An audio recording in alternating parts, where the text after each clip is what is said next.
Good morning, guys. It's Christina here. I hope you're having the most amazing day ever. You will notice my location is a little bit different. We are, so we've kind of got a house sit for the next couple of months. So yeah, we're in this beautiful location. The water that you may or may not be able to hear behind me is like from the Snowy Mountain River. Okay, so what I was going to talk about today is histamines, because it's one of those things that I hear people talk about a lot, in the sense that they think that they may have histamine problems, and they go down this pathway. And it's one of those things that I see along with a whole bunch of other stuff in regards to people kind of self-diagnosing, but often they get it wrong.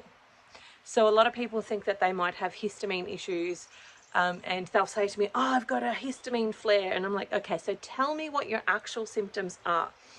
Because this has happened to me so often that I always have to clarify.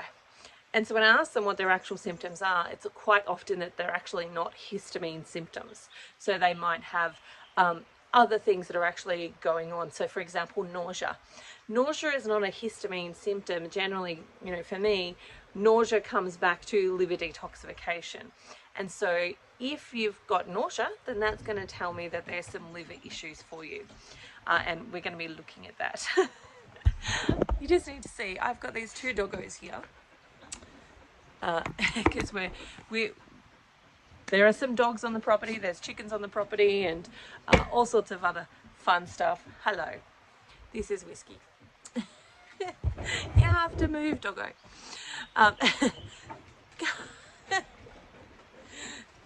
So, okay, liver generally for me is about nausea. So I'm going to look at what is the problems with the liver, what's actually going on with the liver, what do you need help with, support with, etc., etc. And that's what I'm going to look at when you've got a symptom that there's an issue with nausea. Some of the other things can be really random, that people think are histamine issues when they're really, really not. So I'll tell you what generally are histamine issues. So if I'm looking at somebody who's got histamine issues, they potentially have maybe some eczema. They generally will have a rash. Now, for me, where that rash is actually going to tell me a little bit more about where the problem actually lies. So for example, if that rash from a histamine perspective is around the eyes, the nose, and the mouth, then that's definitely telling me that it's something to do with food that's going in. If it's more like an eczema rash or just a Hy-Vee type rash, but it's genetic, so like not genetic, it's like general, so it's over the whole body, it's on the extremities, etc., then that will give me an indication that it's potentially more environmental. Now that doesn't mean that there isn't some food component to it, because there could definitely be, but it's generally, if it's not on the face and it's more on the extremities, then it's going to tell me that there is potentially also an external component, like toxins from your laundry powder, rolling around in the grass. You may have tree allergies, etc., etc. So I'm going to look at it from that perspective. Other things are itchy eyes. It's generally very irritatingly like itchy type of thing, or rashes around the face and the mouth and so on. Now you may then experience some things like heart palpitations, etc. But generally I'm going to say that the heart palpitations are telling me that it's more something else. Now I say this with that kind of like in it, because histamines are vital for detoxification. So we make our own histamines as well as consume histamines. And so histamines are a part of that process of detoxification. And if you don't have any histamines, then you're not going to be detoxifying at all. But most people will be excreting some level of histamines as they detox and are completely unaware of it, because it's not a problem for them. They're not over histamine. They don't have an over histamine function. They don't have too much going on for them, etc., etc. And so from that perspective, if there's histamines it's going to tell me that there's a level of detoxification that's going on, and the level is higher than what that person's body is able to cope with by itself in that moment in time. Now, I say it like that because one of the things that I teach a lot of my students in my courses, and then of course my clients in our consults, is that we want to keep asking the question of why, how, when, what's going on. Because histamines are generally not the end result. They are not the root cause of the problem. Like, it's not that you have an allergy to histamines that is the problem.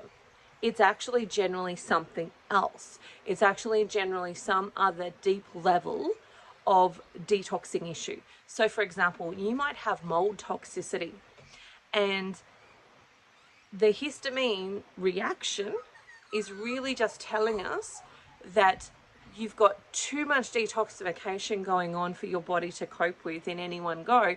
And so it's trying to call in these accessory organs to actually help it with that detoxification.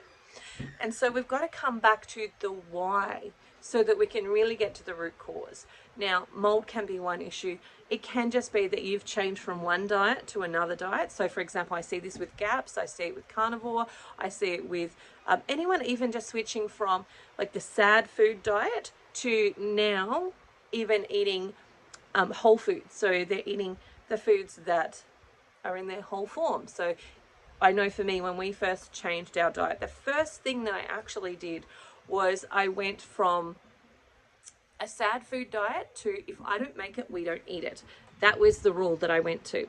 And even that process can lead to detoxification, where your body just like lets go of a lot of the toxins that it's holding on to. And so in that process, what's going to happen is you're going to have some detoxing symptoms. And for some people, even that is too much, and you have to kind of bring in some support. So you might bring in some binders, for example. Activated charcoal is one of them, but please be warned, if you use activated charcoal, don't use it more than 3 times a week, because it is a non-discriminate binder. It binds with everything, whereas there are some other discriminatory binders, which I use in my clinic, that actually are very specific at binding with the right stuff and not like your nutrients as well. Because if you use something like activated charcoal every day, you'll end up nutritionally deficient. And so that's something to think about. But you might need to bring in some stuff that's actually going to help aid and support detoxification. Now, activated charcoal is one of them, right? There are a whole heap of other ones, like some discriminatory binders that I use. There are also things like saunas, cold water plunges, exercise. Make sure if you are exercising or sweating that you wash that sweat off at the end.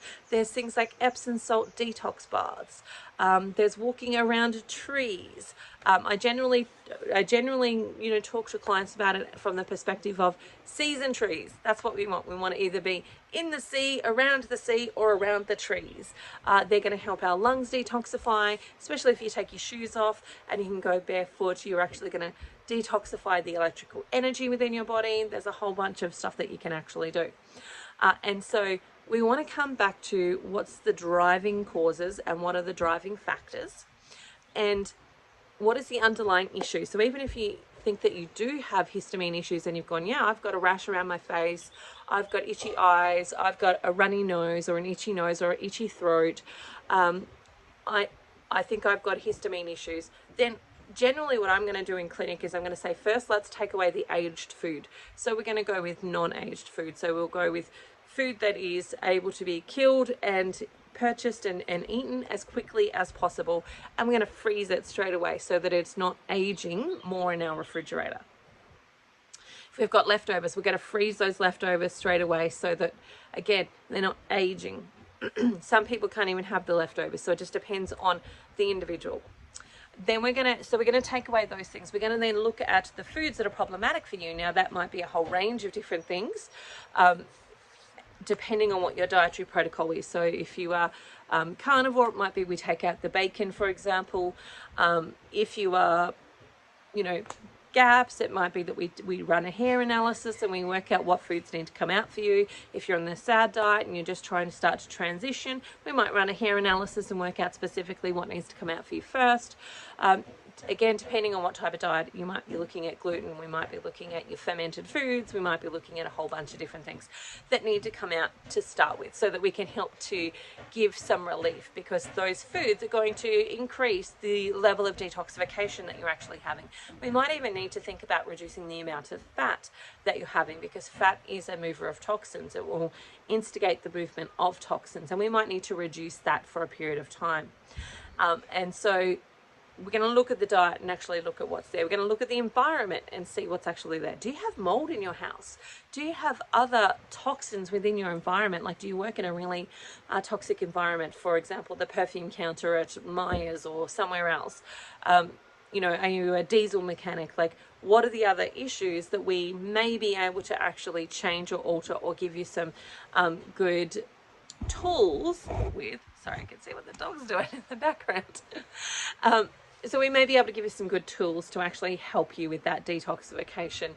Because, you know, we can't always change jobs, we can't always do everything, but we can clean up our home environment most of the time, or at least our bedroom environment, etc. Change our washing powder, those types of things. We do the best that we can with what we have available to us, right? And so we're going to look at those things and we're going to change those things as much as possible. But then we're going to keep moving in the sense of asking the question of, is there more?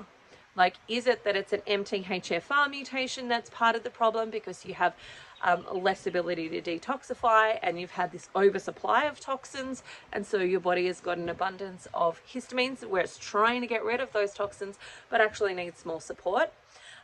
Is it that you've got a mold issue that needs rectifying? Is it something else that's actually going on? And so we want to make sure that we're getting to some of those root causes of what's actually driving it. And they're not always cheap, they're not always easy to resolve, and that's part of the challenge.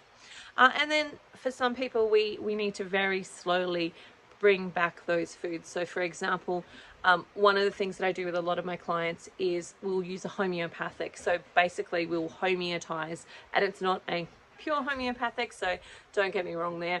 But so for example, if yogurt is something that's going to be beneficial for you, or milk kefir is going to be something that's going to be really beneficial for you, because both of those are really great for the gut microbiome. If it's milk kefir, for example, we're going to take a teaspoon of that milk kefir, we're going to put it in 100 mils of water, and we're going to give it a good shake.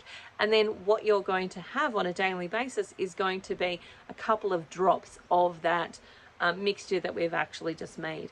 And then once you can get through all of that, so we'll increase it. If you can do a couple of drops, then we're going to increase it to 5 drops, and then we're going to increase it to a teaspoon, and then we're going to increase it to a tablespoon.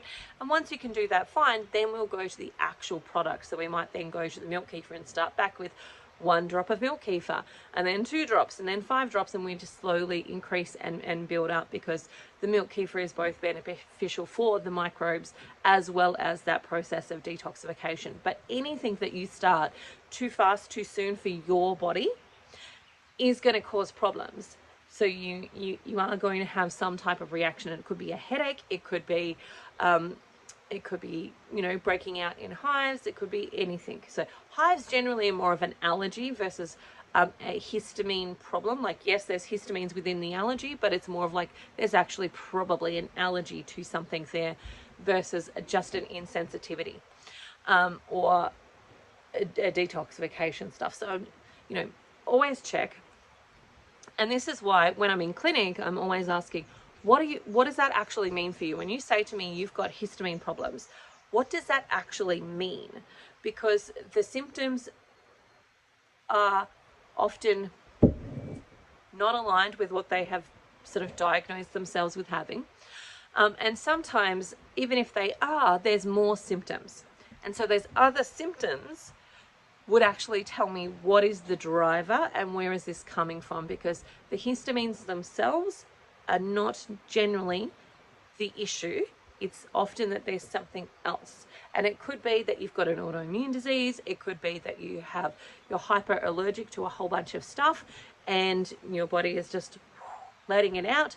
So there's a whole bunch of little could be's there. And basically the symptoms will help tell the story about what's actually going on. And that's what we want to get to, is we want to get to what's the driving cause here. Because if we just take away the symptoms, then we haven't actually resolved it. We allow the body to rest, and that will help to do some level of healing. But if we don't actually resolve the offender, so for example, if it's mold, if we don't actually get rid of the mold, if we don't actually help you detoxify from the mold, you're always going to have a problem. You're always going to have an issue. It could present itself in multiple different ways. But we want to get to the root cause, and we want to move past this pill for this ill, this diagnosis for this problem, and move to, how do I help resolve that? How do I help support my body? How do I listen to those symptoms and actually unpack what they are actually suggesting to me? All right, I hope you enjoyed this video. Hopefully you'll see more of these backgrounds, and I look forward to talking to you again soon. If you have any questions or any videos you'd like me to do, pop it below and I will have a go at responding to that. Also remember, like and subscribe. I look forward to chatting to you again soon. Bye for now. See you later.